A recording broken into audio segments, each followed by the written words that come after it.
নির্মাণের 10 বছর পার হয়েছে, তবে এখনও লক্ষ্যমাত্রা অনুযায়ী বর্জ্য শোধন করতে ব্যর্থ চামড়া শিল্পনগরীর কেন্দ্রীয় বর্জ্য শোধনাগার সিইটিপি। আর এতে দূষিত হওয়ার ঝুঁকিতে রয়েছে আশেপাশের পরিবেশ ও ধলেশ্বরী নদী।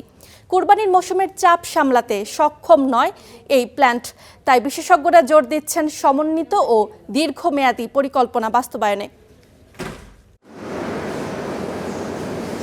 2017 সালে হাজারীবাগ থেকে চামড়া শিল্পনগরী স্থানান্তর হয় সাভারে। তবে যথাযথ বর্জ্য শোধন করতে না পারায় বুড়িগঙ্গার পর এখন দূষিত হচ্ছে ধলেশ্বরী। এখানে বর্জ্য শোধনে 1015 কোটি টাকা ব্যয়ে নির্মাণ করা হয় কেন্দ্রীয় বর্জ্য শোধনাগার বা সিইটিপি।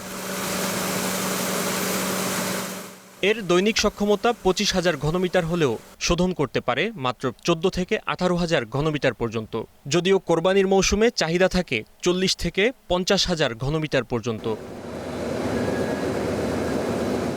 সিইটিপি কার্যকর না হওয়ায় আন্তর্জাতিক সংস্থা লেদার ওয়ার্কিং গ্রুপের সনদ পাচ্ছে না ট্যানারিগুলো। এতে ইউরোপ আমেরিকার বাজারে রপ্তানি করতে না পেরে চীনের বাজারে স্বল্প দামে পণ্য বিক্রি করতে বাধ্য হচ্ছেন ব্যবসায়ীরা। এই সিটিপি পূর্ণাঙ্গ নয়। নতুন সিটিপিটা যদি আমি ইউরোপিয়ান স্ট্যান্ডার্ড করতে পারি, তাহলে আমি মনে করি যে এই যে ইউরোপিয়ান কাস্টমারগুলো আমাদের দেশে চলে আসবে, ইভেন আপনার আমেরিকান কাস্টমারগুলো আমাদের দেশে চলে আসবে। তবে সিইটিপির সংস্কার নিয়ে আশার কথা শোনালেন এর ব্যবস্থাপনা পরিচালক।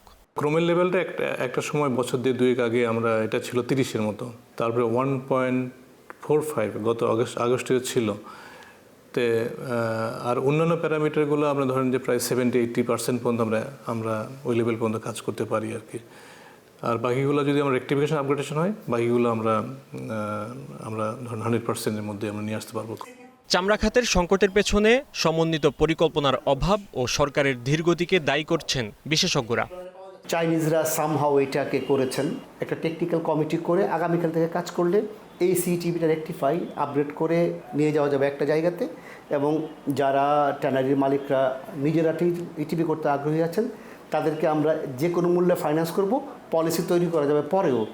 ইতালীয় প্রতিষ্ঠানের কারিগরি মূল্যায়নের ভিত্তিতে সিইটিপির নকশা সংশোধনের উদ্যোগ নেওয়া হয়েছে।